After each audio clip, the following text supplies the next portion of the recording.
नमस्कार नमस्कार मित्रांनो, परत एकदा तुम्हा सर्वांचं आपल्या या दास ऑफिसर अकॅडमीमध्ये स्वागत आहे. लगेच आपल्या करंट अफेअरच्या लेक्चरला सुरुवात करू. हे दास ऑफिसर अकॅडमीचं आपले सगळ्या कोर्सेसचं एक होम पेज आहे. त्यामध्ये आपण बघणार आहोत, त्यामध्ये बघणार आपला चालू घडामोडी. आपल्याला चालू घडामोडी बघायचं आहे.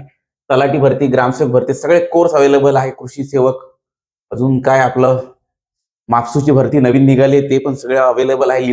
लिपिक मुंबई उच्च न्यायालय 10 वाली डेली टेस्ट चालू घडामोडी आपला हा कोर्स आजचा. ठीक आहे. यामध्ये आपल्याला बघायचं आहे कंटेंटमध्ये बघायचं आहे डेली करंट अफेअर मार्च महिना आणि आजची पीडीएफ. ठीक आहे. 19 मार्च आजची पीडीएफ आलोय आपण. तर बघा मित्रांनो, तुमचं कोणतीही परीक्षा असो, सरळ सेवा असो, एमपीएससी असो, युपीएससी असो, की कोणतीही तलाठी, कृषी, ग्रामसेवक, क्लरिकल, नगर परिषद सगळ्याच इन ऑल सगळ्याच परीक्षा आहे. यामध्ये टीसीएस, आयबीपीएस, एमपीसी सगळा पॅटर्न अवलंबण्याचा आपण प्रयत्न केलेला आहे. ठीक आहे.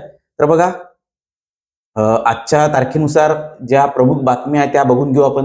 आर्थिक वर्ष 2025-26 साठी जे खर्चासाठीचे एकत्रित निधी किंवा आपण ज्याला कन्सोलिडेटेड फंड म्हणतो, अजून संचित निधी सुद्धा म्हणत असतो, तर त्यामधून पैसे काढण्यासाठी गव्हर्नमेंटला परवानगी मिळवण्यासाठी त्यांनी विधेयक पास करून घेतलेलं आहे. एकत्रित निधी जे आहेत याला अजून काय म्हटलं जात आहे, एक संचित निधी, अजून कन्सोलिडेटेड फंड.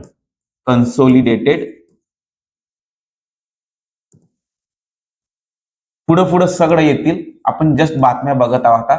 पैसे काढण्यास परवानगी देणारे विनियोजन विधेयक, अप्रोप्रिएशन बिल असं म्हणतात याला इंग्लिशमध्ये, अप्रोप्रिएशन. ठीक आहे.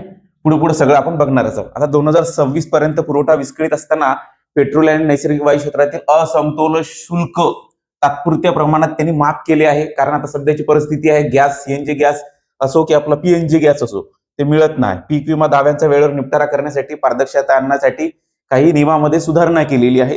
म्हणजे आपल्याला पीक विमा बघावा लागेल. नंतर इराण संघर्षामध्ये जो केंट आहेत ना अमेरिकेचे, आपले जे अमेरिकेचा जो दहशतवाद विरोधी त्यांची जे ऑथॉरिटी आहे, त्याचे जे प्रमुख आहे, त्यांनी राजीनामा दिलेला आहे. तर त्या दृष्टीने पण महत्वाचं आहे. परत होर्मुझच्या तणावामध्ये नाटोची भूमिका काय आहे, अमेरिकेने नाटोला मागितलेलं मदत आणि नाटोने नाकारलेली मदत, ते सगळे मॅटर काय ते पण बघू आपण. नंतर एक सी ड्रॅगन सराव आहे अमेरिका आणि भारत यामध्ये झालेला, कुठं झाला हे महत्वाचं आहे. आणि कोण समावेश, म्हणजे त्यामध्ये कोण समाविष्ट होते ते सगळं बघायचं आहे. ठीक आहे. नंतर न्यूयॉर्क शॉर्ट अॅनिमेशन फेस्टिवलमध्ये आसामचे जे आयपीएस अधिकारी पार्थ सारथी महंता, त्यांना पुरस्कार मिळालेला आहे. तुम्हाला नाव आणि ते कुठचे आहे हे सगळं माहिती पाहिजे. परत नीती आयोगाचं जे वित्तीय आरोग्य निर्देशांक म्हणजे फिजिकल हेल्थ इंडिकेटिव्ह जे आहे, तर ते बघायचं आपल्याला. नंतर मग अरुण मॅमन एटीएमच्या अध्यक्षपदी पुनर्निवड झाली, त्यांची फेरपदी म्हणजे पुनर्निवड झालेली आहे. आशियातील सर्वात मोठे इंदिरा गांधी स्मारक ट्युलिप गार्डन श्रीनगरमध्ये जे आहे त्याचे उद्घाटन झालेले आहे. आपल्याला ही बातमी महत्वाची आहे, शेवटची आशियातील ट्युलिप गार्डनची. नीती आयोगाची बातमी महत्वाची आहे. परत इथं आपल्याला हे नाटो बघायचा, नाटो महत्वाचा आहे आणि पीक विमा योजना महत्वाची आहे. बाकी वर मग पहिली बातमी जी आहे, आर्थिक वर्ष अप्रोप्रिएशन बिल पास करून घेतलेला आहे. ठीक आहे, मंजूर केलेला आहे. आता बघा, आपण या लेक्चरमध्ये समजून घेण्यावर जास्त भर देत आहोत, त्यामुळे समजून घ्या तुम्ही. तर विनियोजन विधेयक आहे, विनियोग विधेयक असं सुद्धा म्हणतात, विनियोजन विधेयक असं सुद्धा म्हणतात, अप्रोप्रिएशन बिल असं सुद्धा म्हणतात. ठीक आहे. तर ते 2026 संसदेकडून मंजूर झालेलं आहे, ही बातमी आहे. तर मग आता अप्रोप्रिएशन बिल म्हणजे नेमकं काय, विनियोजन विधेयक म्हणजे काय? तर बघा, गव्हर्नमेंटला पैसा खर्च करायचा म्हटलं तर लोकसभेची मंजुरी घ्यावी लागते, राज्यसभेची मंजुरी घेतली नाही तर चालते, कारण हे एक धन विधेयक आहे. काय, विनियोजन विधेयक जे आहे तर ते धन विधेयक आहे. त्यामुळे 114 नुसार त्यांना लोकसभेची मंजुरी घ्यावी लागते, कारण तिथून त्या फंड मधून पैसा त्यांना वळवायचा किंवा खर्च करायचा असतो. कारण आता बघा, पुणे फंड मधून फंड शब्द आला. फंड हे जवळपास 3 प्रकारचे आहे, यामध्ये सगळं दिलेलं राहतील. थोडंसं एक्स्ट्रा मी पण सांगत आहोत. तर फंड हे 3 प्रकारचे आहे. नंबर 1 कन्सोलिडेटेड फंड म्हणजे संचित निधी, आणि नंबर 2 मध्ये नंबर 2 मध्ये पब्लिक अकाउंट म्हणजे सार्वजनिक निधी म्हणत असतो तो, आणि नंबर 3 मध्ये कंटिजन्सी म्हणजे आकस्मिक निधी. असे 3 प्रकारचे निधी आहे. आपण 3 प्रकारचे निधी इथं दिलेले नाही, मी तुम्हाला सांगतो जस्ट, कारण हे सध्या जे फंड आहे तर त्यावर प्रश्न येऊ शकते. कारण मागे पण प्रधानमंत्रीचा जो फंड आहे त्यावर एक म्हणजे न्यूजच होती, त्यावर प्रश्न पण विचारू शकते. त्यामुळे तुम्हाला हे 3 फंड त्या दृष्टीने लक्षात असणं गरजेचं आहे.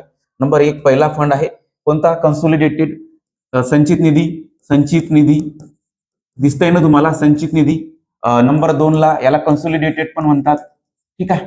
नंबर 2 ला आकस्मिक नाही, याच्या अगोदर येतात आपला पब्लिक अकाउंट किंवा सार्वजनिक निधी. आता बघा, मी जे म्हटले तुम्हाला सार्वजनिक, इथे मग पैसा कोणाचा आहे, कोणता पैसा ठेवला जातोय? नंबर 3 ला आहे आपला कॉन्टिजन्सी किंवा आकस्मिक. आकस्मिक निधी म्हणजे जेव्हा एखादी अडचण येतात ना, आकस्मिक अडचण किंवा नैसर्गिक आपत्ती, तेव्हा इथून पैसा खर्च केला जातो. आणि सार्वजनिक निधी म्हणजे याला पब्लिक अकाउंट म्हणतात. म्हणजे यामध्ये पब्लिकचा पैसा असते.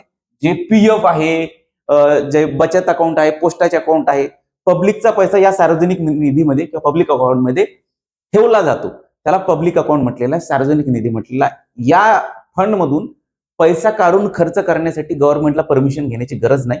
आणि खर्च सुद्धा ते म्हणजे यामध्ये गव्हर्नमेंट बँकर म्हणून काम करत असते. जेव्हा केव्हा लागत असते त्या कस्टमरला पैशाची गरज, तेव्हा तेव्हा ते आपण गव्हर्नमेंट तेवढा पैसा उपलब्ध करून देत असते त्या त्या ग्राहकाला. म्हणजे अशा पद्धतीने बँकर म्हणून ते काम करत असते या पब्लिक अकाउंटसाठी. कारण शेवटी कोणाचा पैसा आहे? त्यामध्ये पब्लिकचाच पैसा आहे ना. पीएफ वगैरे ज्या तुमच्या पगारामधून जे कटत आहे ते तिथं जाऊन बसत आहेत ना, तिथं जाऊन त्या फंडमध्ये आहे. मग ते फंड काही दिवसानं तुम्हाला मिळणारच आहेत ना. तोपर्यंत ते वापरत असते गव्हर्नमेंट. मग काही दिवसांनी तुम्हाला मिळणारच आहे. त्यामुळे गव्हर्नमेंटला वापस करायचं आहे, रिटर्न करायचं आहे, परत करायचं. त्यामुळे काय होत असते? गव्हर्नमेंटला लोकसभेची, राज्यसभेची कोणाची परमिशनची गरज नसते. आता इथं आकस्मिक निधीतून पैसा खर्च करण्यासाठी गरज असते, परंतु ऐन वेळेला जर एखादं नैसर्गिक कॅलेमिटी आली, नैसर्गिक संकट आलं, तर त्यांना आता मग काय ते लोकसभेची परमिशन घेत बसेल? नाही, अजिबात नाही. ते भूकंप आलाय, लगेच मग लोकसभा बोलावेल की मग लोकसभा परत विरोधी पक्ष नेते किंवा मग हे सगळे मंडळी जमेल आणि असं असं झालंय मग चर्चा करा. हे वेळ राहील का? नाही. मग भूकंपामधून आपल्या जनतेला वाचवायचं म्हटल्यावर ते काय करेल? हा जो आकस्मिक निधी आहे ना, इथून पैसा काढेल डायरेक्ट. तर इथून पैसा काढण्यासाठी त्यांना राष्ट्रपतीची मंजुरी घ्यावी लागते. राष्ट्रपती तिथंच बसून असते आपले, मग लगेच ते राष्ट्रपतीला हे सगळं संदर्भित करतात, असा असा मॅटर आहे, अशी अशी आपत्ती आलेली आहे देशावर.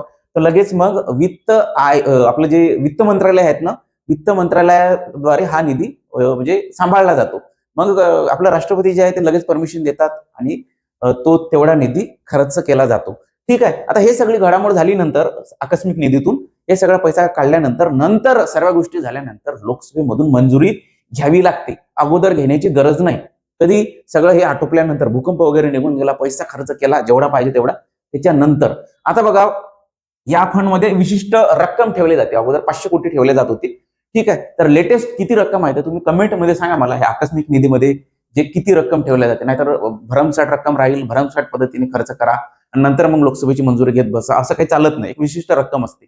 सध्या किती रक्कम आहे? आतापर्यंत 500 कोटी होती, पण आता मला लेटेस्ट मध्ये काय आकडा बदलला आहे का ते सांगा कमेंटमध्ये.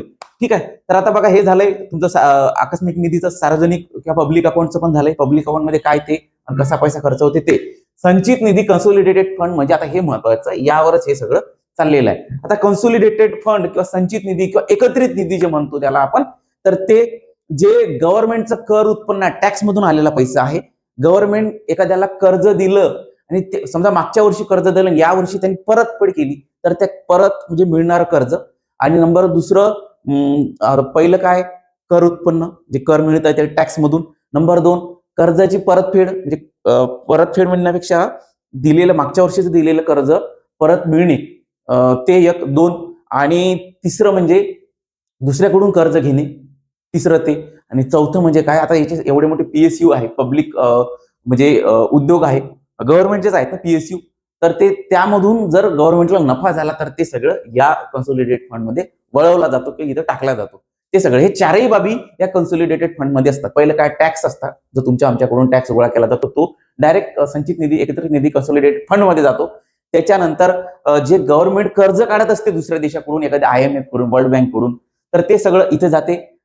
आणि तिसरं, एखाद्याला कर्ज दिलंय आणि मागच्या वर्षी कर्ज दिलं होतं, या वर्षी त्यांनी परत दिले आपल्याला म्हणजे गव्हर्नमेंटला, तर ते यामध्ये. आणि चौथं काय, तर एखादी आता त्यांचे स्वतःचे उद्योग आहे, एवढी मोठी रेल्वे आहे, तर त्यामधून एखादा जर त्यांना जर नफा मिळाला तर ते इथे चालला जातो. ठीक आहे, अशा पद्धतीने. आता याची कलम 266 आहे, याची 266 आहे कन्सोलिडेटेड फंडची. आणि सार्वजनिक पब्लिक निधी जे आहे याची 266 आहे किंवा 2 म्हणता येईल आपल्याला. नंतर 267 आकस्मिक निधीचा 267 आहे. ठीक आहे, हे सगळ्या कलमा पण तुम्हाला लक्षात ठेवणं गरजेचं आहे आणि हे सगळे तिन्ही फंड तुम्हाला माहिती पाहिजे. जवळपास समजले असेल अशी मी अपेक्षा करतो. ठीक आहे, आता बाकी जे झालेलं आहे लोकसभेमध्ये ते हे यासाठीच, हे संचित निधीतून पैसा खर्च करण्यासाठी एक कलम 114 नुसार त्यांनी विनियोजन विधेयक आहेत ना, विनियोग विधेयक म्हणजे खर्च मंजुरी, तर ते केलेलं. मी जेवढं सांगितलं तेवढं सगळं इथं आहे. थोडासा बिनकामाचा डाटा पण आहे, तो पण तुम्हाला नजरेखालून गेला पाहिजे, यासाठी आपण हे सगळं पीडीएफ मध्ये टाकलेलं आहे. ठीक आहे, पुढे बघू आता. जवळपास आता यामध्ये काय महत्वाचं आहे अगोदर मी तुम्हाला सांगतो. अजून 114 कलम, राज्यसभा केवळ बदलांची शिफारस करू शकते, नाकारू शकत नाही, कारण हे धन विधेयक आहे. राज्यसभेला काही तेवढा अधिकार नाही. 14 दिवसामध्ये रिटर्न पाठवावे लागतं, नाहीतर मग ते ऑटोमॅटिक संमत झालं असं होत असते. ठीक आहे, पुढे बघा. 14 दिवस, 114 कलम. आणि मी जे प्रोसेस सांगितली, जे फंड सांगितले ते कन्सोलिडेटेड फंड, अजून ते काय सगळे ते तिन्ही फंड, आकस्मिक निधी वगैरे. आता अंदाजपत्रक जे सादर करते ते 112 या कलमानुसार, अनुच्छेद किंवा मग कलम. ठीक आहे, तर केवळ हे लोकसभेत मांडले जाते आणि राज्यसभेमध्ये जस्ट विचार करण्यासाठी पाठवले जाते. नंतर काय यामध्ये असं काही नाही. तूट वगैरे, तूट दिली का आपण इथं तूट. वित्तीय तुटीचे लक्ष जीडीपीचे 4.3% आहे, हे विचारलं जाऊ शकते, त्यामुळे हे तुम्हाला लक्षात ठेवायचं. कुठं आहे बघा. हा, एकच मिनिट. इथे आहे वित्तीय तुटीचे लक्ष. वित्तीय तुटीचे लक्ष 4.3% जीडीपीच्या. जीडीपी वगैरे आपण नंतर कुठं आलं तर आपण नंतर अजून शिकू. आता बघा, पीएनजी म्हणजे पीएनजीआरबी, जे पेट्रोलियम नैसर्गिक वायू नियामक मंडळ आहेत ना. आता आपलं जे पेट्रोलियम गॅस आहे, पीएनजी म्हणतो त्याला, सीएनजी म्हणतो, अजून हे सगळे जे आहेत ना, त्यांना कंट्रोल करण्यासाठी गव्हर्नमेंटची एक अथॉरिटी आहे. तर त्या अथॉरिटीचं नाव काय, पीएनजीआरबी म्हणजे पेट्रोलियम नैसर्गिक, म्हणजे काय तर पेट्रोलियम नैसर्गिक वायू नियामक मंडळ, पीएनजीआरबी. ठीक आहे, नैसर्गिक वायू क्षेत्रातील संस्था, शिफारस ग्राहकांसाठी. आता मी जे सांगितलं तेच. ठीक आहे, पुढे बघा. ठळक मुद्दे. जे आता कसं झालेलं आहे, आता तुम्हाला माहित आहे इराण आणि तिकडे त्यांच्या विरोधामध्ये आपलं हे काय अमेरिका व इस्रायल लढत आहे, भांडणं चालू आहे, माहित आहे ना. त्यामुळे आता त्या संकटामुळे, भूराजकीय संकटामुळे कसं आहे, तिथून ऑइल शिप येण्यासाठी लय अडचणी होत आहे. जवळपास जगामधल्या 20% तेलाचा पुरवठा त्या भूमध्य सागरातल्या जे आपण काय म्हणतो त्याला होर्मुझ, हे आहे होर्मुझचं जे आहे, तर होर्मुझ पासून आपल्या सगळ्या शिप येत असते. जगातल्या जवळपास 20% शिप तिथूनच निघत असते. आणि आपल्या भारताच्या मग किती, भारताच्या जवळपास 60% शिप आहे, म्हणजे 60% तेल जे आहे तिथून येत आहे भारताचं. ते होर्मुझ आपण काय म्हणत असतो त्याला, होर्मुझ खाडी नाही म्हणत त्याला, तर ते होर्मुझचं इंग्लिशमध्ये शब्द आहे अजून एक, हे का आठवेल. तर आता बघा, त्या कारणामुळे त्यांनी हा एक नियम लागू केलेला आहे, जे असंतुलन होत असते म्हणजे डिमांड अँड सप्लाय मध्ये. त्यामुळे ते तेवढा कर लावत असते, असंतुलन कर असं म्हटलं जाते, असंतुलन शुल्क असं म्हटलं जाते. कर नाही म्हणत, ते शुल्क म्हणते. कर आणि शुल्क याच्यामध्ये थोडंसं डिफरन्स आहे. बघा, आता गॅस क्षेत्रातील आता असंतुलन शुल्क म्हणजे अगोदर काय, तर ते बघून घेऊ, म्हणजे तुम्हाला लेटेस्ट घडामोडीनुसार हे लावलेलं आहे. जेव्हा वास्तविक गॅसचा वापर जो यूज तो नियोजित प्रमाणापासून विचलित होतो, तेव्हा हा दंड आकारला जातो. नियोजित प्रमाणापासून जेव्हा हे सगळं विचलित होतात ना, म्हणजे आता प्रमाण अगोदर काय 100 बॅरल लागत होतं, तर मग 100 बॅरलच्या जागी एकाच वेळी 150 बॅरल लागलं, मग हे कसं काय लागलं, त्यामुळे मग हा शुल्क लागत होता. ठीक आहे, तर कोणता, असंतुलन शुल्क. नंतर ग्रीड स्थिरता, कार्यक्षम पाईपलाईन ऑपरेशन सुनिश्चित करण्यासाठी हे सगळं चालू होतं. ठीक आहे, नंतर बघा, गॅस वाहतूक आणि वितरण नेटवर्क मध्ये लागू, गॅसची जे वाहतूक आहे, नेटवर्क आहे, सगळे जे नेटवर्क आहे ना, त्यांच्यासाठी लागू झालं होतं. ठीक आहे, पुढे बघा. आता पीएनजीआरबीची स्थापना जी आहे, कायदा 2006 अंतर्गत स्थापन झालेली आहे. पुढे ठीक आहे, पुढे एवढं काही नाही. उद्दिष्ट काय नाही भारतातील नैसर्गिक वायूचं, तर 2030 पर्यंत ऊर्जा मिश्रणात नैसर्गिक वायूचा वाटा 15% पर्यंत वाढवायचा आहे त्यांना. नैसर्गिक वायूचा वाटा 15% पर्यंत वाढवायचा आहे. नंतर स्वच्छ जीवाश्म इंधन मानले जाते आणि हे सेंटेन्स लई महत्वाचं आहे. एवढं स्वच्छ की कोळसा आणि तेल जे आहे ना त्याच्यापेक्षा हे CO2 चं प्रमाण कमी उत्सर्जित करते किंवा रिलीज करते. तर त्यामुळे याला त्याच्या तुलनेत फायद्याचं म्हटलं जाते नॅचरल गॅसला. ठीक आहे. परत आता पुढे बघा CNG म्हणजे हे वाहतुकीसाठी वापरलं जाते. PNG म्हणजे पेट्रोलियम नॅचरल गॅस हे घरगुती स्वयंपाकासाठी. CNG म्हणजे कॉम्प्रेस नॅचरल गॅस हे वाहतुकीसाठी आणि परत खते आणि ऊर्जा क्षेत्रात सुद्धा या सगळ्या गॅसेसचा उपयोग केला जातो. ठीक आहे. आता पुढे यामध्ये असं काही असं नाही अजून. हा ठीक आहे बाकी एवढं काही नाही. तर बघा आता प्रधानमंत्री फसल विमा योजना आहे त्यामध्ये काही सुधारणा केलेल्या नियमामध्ये. तर आपल्याला ते तेवढं महत्वाचं नाही. काय ते ते नेहमी करतच असते एखाद्या योजनेमध्ये. तर ते थोडंसं निपटारा वगैरे आपण क्लेम आणि क्लेम म्हणतो ना त्या क्लेम मध्ये थोड्या सुधारणा केलेल्या आहे. काय सुधारणा तर बघा पारदर्शकता उत्तरदायित्व सुधारण्यासाठी आणि शेतकऱ्यांसाठी विमा दाव्यांचा वेळेवर निपटारा करण्यासाठी हे सगळं केलेलं आहे. उत्तरदायित्व सुधारण्यासाठी आणि शेतकऱ्यांसाठी विमा दाव्यांचा वेळेवर निपटारा क्लेम जे आहेत ना वेळेवर निपटारा व्हावा. तुम्ही वेळेवर क्लेम करा. ते त्यासाठी सगळे काही थोडे नियम लागू केलेले आहेत त्यांनी. हे नियम विचारले जाणार नाही परंतु डायरेक्ट तुम्हाला ही जी योजना आहेत ना ती योजना विचारेल आणि या योजनेअंतर्गत किती पर्सेंट हे जे प्रीमियम आहे आपण प्रीमियम म्हणत असतो ते किती पर्सेंट भरत असते शेतकरी तर ते विचारणार आहे. बघा आता प्रधानमंत्री फसल विमा योजना अंतर्गत खरीप जर पीक असेल तर खरीप पिकांसाठी जवळपास 2%, खरीप पिकांसाठी 2% आणि रब्बी पीक असेल तर रब्बी पिकांसाठी जवळपास 1.5% रब्बी पिकांसाठी आणि आपलं व्यावसायिक बागायती म्हणजे नगदी पीक आहे किंवा बागायती पीक आहे त्यासाठी 5%. ज्यामध्ये कॉटन येतं, ऊस येतं, तंबाखू येतं, टोबॅको वगैरे म्हणतो ते.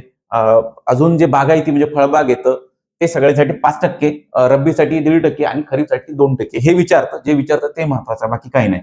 तर यामध्ये काय कशाचा समावेश होतो. जिथं दुष्काळ आला समजा अचानकपणे दुष्काळ आला खूप गारपीट आली त्याचा पण समावेश होतो. कीटकांनी बोंडअळी हे ते यांनी आक्रमण केलं त्याचा सुद्धा समावेश होतो. रोग गारपीट अजून भूस्खलन लँडस्लाईड त्याचा सुद्धा समावेश होतो. त्या सगळ्या नैसर्गिक कॅलॅमिटी आहे नॅचरल कॅलॅमिटी आहे आपत्ती आहे त्याचा सगळ्या समावेश होत आहे.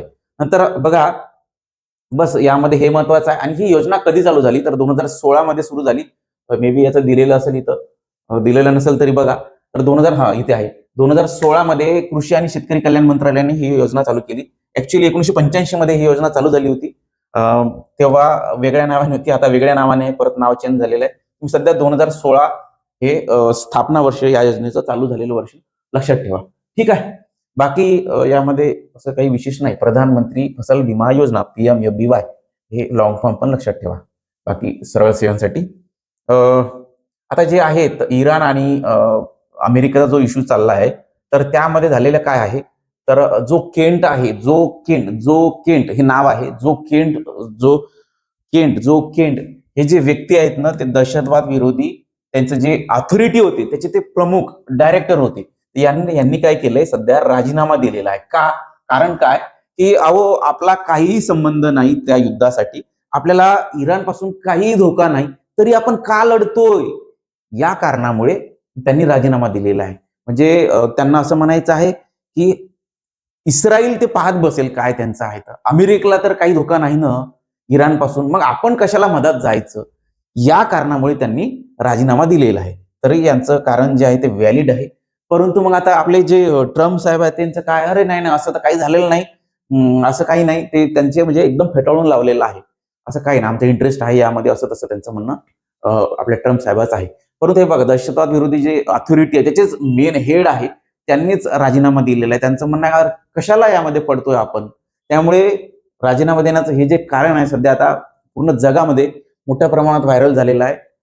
ट्रम्प प्रशासन असो किंवा अमेरिका म्हणण्यापेक्षा आपण इस्रायल असो इस्रायलची जी लॉबी आहे अमेरिकेमध्ये ट्रम्प प्रशासनाला कशा पद्धतीने ते वेठीस धरलेली आहे आणि आपल्या पद्धतीने निर्णय घेण्यास भाग पाडत आहे हे सगळ्या या घडामोडीवरून कळत आहे. ठीक आहे. तर पुढे बघा इराण संघर्ष आता चालू झालेला इराण संघर्षावर आपण सविस्तर नंतर बोलू. तर या सध्या इथं बोलण्यात काही अर्थ नाही. तर बघा वाढत्या तणावाच्या पार्श्वभूमीवर होर्मुझच्या सामुद्रधुनी मगाशी शब्द आठवत नाही ना होर्मुझची सामुद्रधुनी ते तर होर्मुझच्या सामुद्रधुनीतून ब्रिटन आणि जर्मनीने जे नाटोची भूमिका नाकारलेली आहे. कारण काय तर बघा नाटो ही 1949 मध्ये स्थापन झालेली संस्था आहे. नाटो म्हणजे नॉर्थ अटलांटिक ट्रीटी ऑर्गनायझेशन, याला नाटो असं म्हटलेलं आहे. पूर्ण form NATO, North Atlantic Treaty Organisation, आता जे बोलतोय तेच. ठीक आहे. तर त्यानुसार North Treaty, North Atlantic Treaty Organisation. ठीक आहे. तर याचा लॉंग फॉर्म आहे हे. तर हे पण विचारलं जाऊ शकते. तर बघा, एकच मिनिट. तर स्थापना कधीची आहे? 1949 ची स्थापना आहे. त्यानुसार काय असते की कलम त्यांचं एक 5 नंबरचं कलम आहे, इथे असेल देऊन कलम 5. हा कलम 5 नुसार काय, एका सदस्यावर जर हल्ला झाला तर सर्वांवर हल्ला झाला असं समजण्यात येतील, सर्वच जाऊन पडतील त्याच्यावर, असं ते आहे.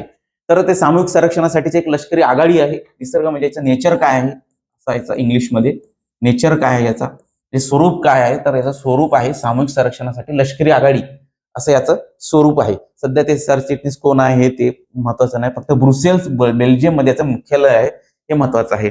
आणि यांचं असं म्हणणं आहे की संरक्षणासाठी नाटो आहे, नाही की आक्रमण करण्यासाठी. ठीक आहे, असं यांचं म्हणणं आहे. कोणाचं? जर्मनी आणि ब्रिटनचं. मग आता यांनी तर म्हटलं आम्ही येणार नाही तिथं तुमच्यासाठी भांडायला, कोण? जर्मनी आणि ब्रिटननं. त्यामुळे आता परत ट्रम्प साहेब म्हणतंय की नाही, आम्हाला कोणाची गरज नाही, आम्ही स्वतःच बघून घेईल, असं तसं. हे सगळं त्यामध्ये पुस्तकी भाषेमध्ये दिलेलं आहे. बस झालंय. आता भारतीय नौदलाचा अमेरिकेचा जो सी ड्रॅगन आहे, तर तो सराव कुठं झाला, कोण कोण सहभागी होते, हेच महत्वाचं आहे, बाकी काही विचारत नाही. तर बघा, सी ड्रॅगन हा सराव जो आहे तो बहुराष्ट्रीय आहे.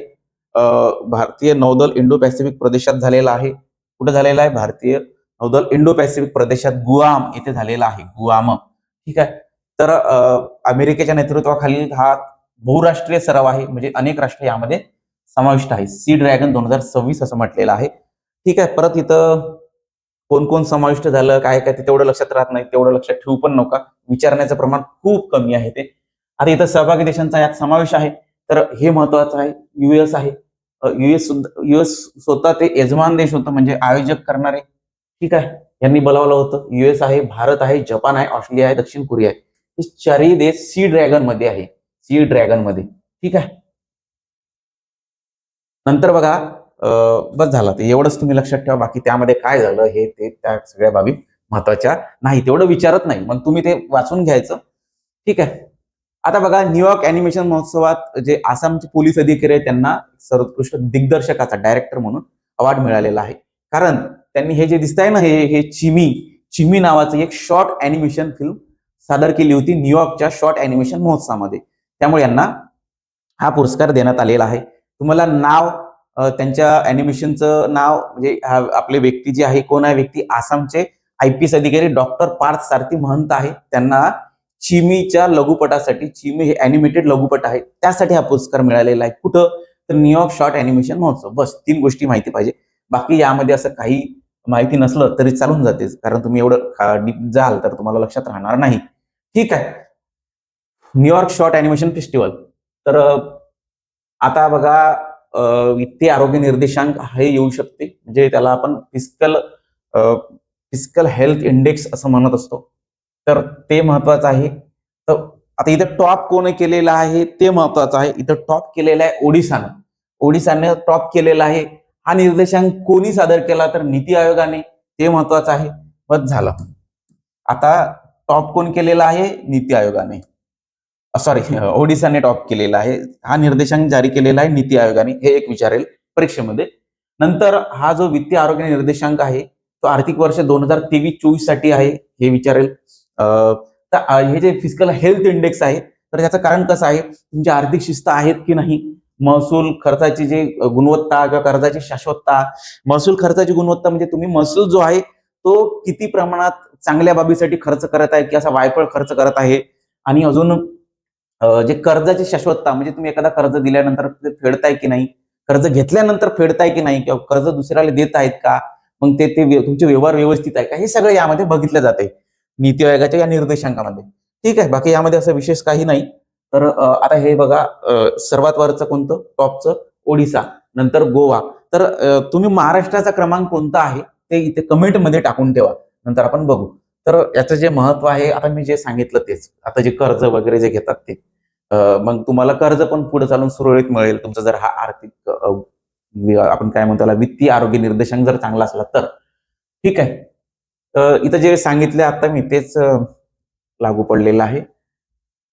आता वापरायचे जे मापदंड आहेत या निर्देशांकाचे ते महत्वाचे, ते बघून घेऊ. पहिलं एक महसूल एकत्रीकरण, खर्चाची गुणवत्ता, नंतर वित्तीय विवेक म्हणजे तूट व्यवस्थापन करण्यासाठीचं महसूल एकत्रीकरण, खर्चाची गुणवत्ता, वित्तीय विवेक, कर्ज निर्देशांक, कर्ज शाश्वतता, हे सगळे यामध्ये आहेत.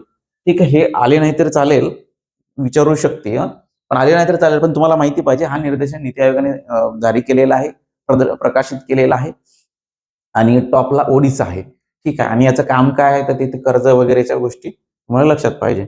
नंतर बघा, आता हे जे आत्मा आहे, ऑटोमोटिव्ह टायर मॅन्युफॅक्चर असोसिएशन, तर त्याच्या अध्यक्षपदी रिइलेक्टेड झालेले आहे, म्हणजे पुन्हा त्यापदी निवड झालेली आहे. कोणाची निवड झालेली आहे?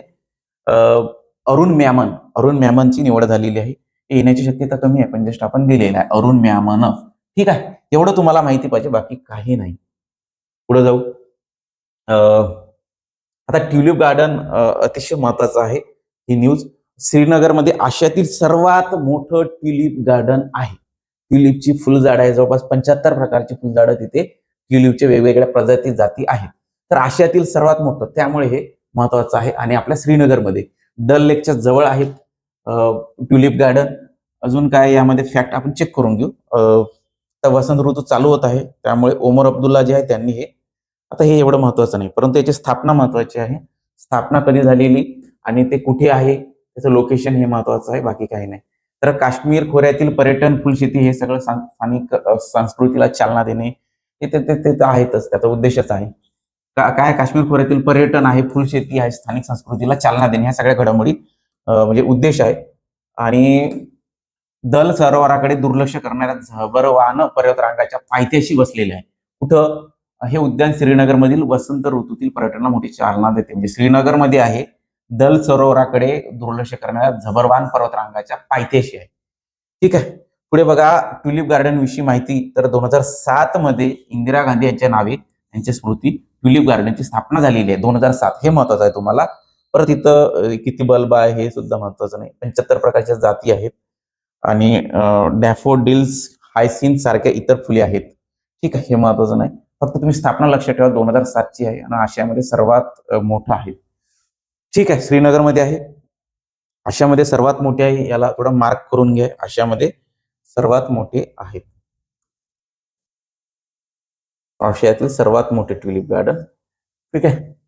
अतिरिक्त कळीची तथ्य म्हणजे अतिरिक्त फॅक्ट काय आहे तर ते बघून घ्या. ते झेलम नदीच्या काठावर वसलेले आहे काय? श्रीनगर. आणि जम्मू काश्मीरची उन्हाळी राजधानी आहे श्रीनगर. डल सरोवराजवळ वसलेलं आहे, हे सगळं डल सरोवराजवळ वसलेलं आहे. डल सरोवराजवळ श्रीनगर, झेलम नदीच्या काठावर, जम्मू काश्मीरची उन्हाळी राजधानी आहे. अजून काय? नेदरलँड मधून हे सगळे फुलं आयात केले होते, नंतर तिथं लावले होते आणि ते पर्यटकासाठी आकर्षक वगैरे. फुलशेती ही या भागाची. ठीक आहे. म्हणजे फुलशेतीमुळे कृषी वैविधताला हातभार लाभलेला आहे. ठीक आहे, झालं. त्यामध्ये असं काही अर्थ विषय नाही. आता उजळणी जर करायचं झालं तर विनियोग विधेयक कलम 114 नुसार आता हे एकत्रित निधी जे आहे, म्हणजे कन्सोलिडेटेड फंड किंवा संचित निधी म्हणतो, ते 266(1) नुसार. ठीक आहे. परत पेट्रोलियम ते PNGRB कायदा 2006 चा नैसर्गिक वायू क्षेत्राशी संबंधित आहे, असमतोल शुल्क. नंतर काय? जो केंट ते अमेरिकेचे होते. तर PMFBY ही योजनाबद्दल तुम्हाला माहिती पाहिजे. परत प्रीमियम रेट 1.5%, 2%, 1.5% कोणाचा? 1.5%, 1.5% कोणाचा? 1.5% खरीपचा, रब्बीचा 2%. काय थांबा, एक मिनिट, मी विसरलोच बाबा. एकच मिनिट, थोडं कन्फ्युज झालंय आपल्याला 1.5-2%चं. बघून घेऊ. रब्बीचं 1.5%, खरीपचं 2% आणि बागायतीचं 5%. ठीक आहे. तर हे लक्षात पाहिजे. आणि योजना 2016 चालू झालेली आहे. प्रधानमंत्री फसल बीमा योजना त्याचं पूर्ण नाव आहे. ठीक आहे. नीती आयोगाने वित्तीय आरोग्य निर्देशांक जारी केलेला आहे. आत्माचे जे अरुण मॅमन ते संचालक झालेले, रिइलेक्टेड आहे. आणि अजून काय? आशिया खंडातील सर्वात मोठे गार्डन जे आहे ट्युलिप गार्डन, ते श्रीनगरमध्ये आहे. ठीक आहे. झालं. अशा पद्धतीने आजचं हे करंटचं लेक्चर आहे. थांबू आपण. सबस्क्राईब केलं नसेल तर करून घ्या आणि मित्रांना पण शेअर करून टाका तुम्ही. कारण ते कसं आहे, तुम्ही जेवढं शेअर कराल, जेवढं सबस्क्राईब कराल, तेवढं आपल्याला मोटिवेट होईल आणि आपण कंटिन्यू चालू राहील, नाही तर ब्रेक होऊन जाईल मधात. ठीक आहे, धन्यवाद, थांबतो.